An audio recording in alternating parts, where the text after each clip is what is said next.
नमस्कार, मैं हैदर अली। आप देख रहे हैं झलको दिल्ली में। इस वक्त मौजूद हूँ दिल्ली का सेल्फी पॉइंट कहा जाने वाला सिग्नेचर ब्रिज पर। ये सिग्नेचर ब्रिज दिल्ली के वज़ीराबाद को भजनपुरा से जोड़ता है और ये यमुना नदी पर बना हुआ पुल है। 2010 में ये बनना शुरू हुआ था और तकरीबन बनते बनते से 8 साल लगे और 2018 के नवंबर के महीने में इसका उद्घाटन हुआ था।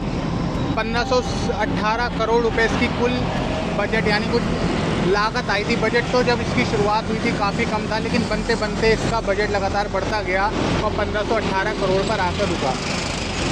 ये जो सिग्नेचर ब्रिज है जितना अपनी खूबसूरती के लिए फेमस है, प्रसिद्ध है, उतना ही अक्सर यहाँ पर सुसाइड होती रहती हैं। लोग आत्महत्या करने के लिए भी इस पुल का पिछले कुछ महीनों में लोग इस्तेमाल कर रहे हैं।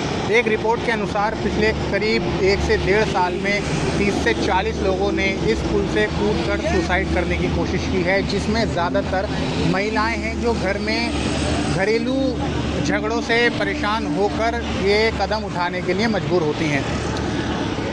एक रिपोर्ट के अनुसार कहा गया है जिसमें पुलिस और जो गोताखोर होते हैं उन दोनों ने मिलकर करीब 30 से ज़्यादा लोगों की अब तक जान बचा चुके हैं। पिछले 1 से 1.5 साल का मैं आपको ये हवाला दे रहा हूँ। 30 से ज़्यादा लोगों की जान बचा चुके हैं और अगर कुल हादसों की बात करूँ तो करीब 40 से भी ज़्यादा यहाँ पर हादसे हो चुके हैं। हाल फिलहाल में ही करीब 1 हफ्ता पहले ही एक महिला जो अपने घरेलू अपने पिता से कहा जा रहा है पिता से उसका झगड़ा हुआ था, तो गुस्से में आकर यहाँ से सुसाइड करने की कोशिश की। हालांकि जो गोताखोर थे वो वहाँ मौजूद थे।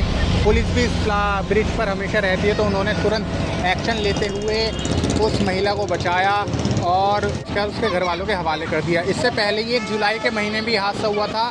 करावल नगर का वो लड़का रहने वाला बताया जा रहा है, रजत नाम का लड़का बताया जा रहा है कि उसने भी सुसाइड करने की कोशिश यहाँ से की थी। अब सवाल ये है, दिल्ली में अक्सर ऐसे केस होते रहते हैं सुसाइड के, जिसकी वजह मैं आपको अगर बताऊं, ये देखिए लोग अक्सर फ़ोटो खिंचवाने इस रेलिंग के नज़दीक आ जाते हैं और इस रेलिंग की जो हाइट है वो करीब 4 फुट 4-4.5 फुट की इसकी हाइट है।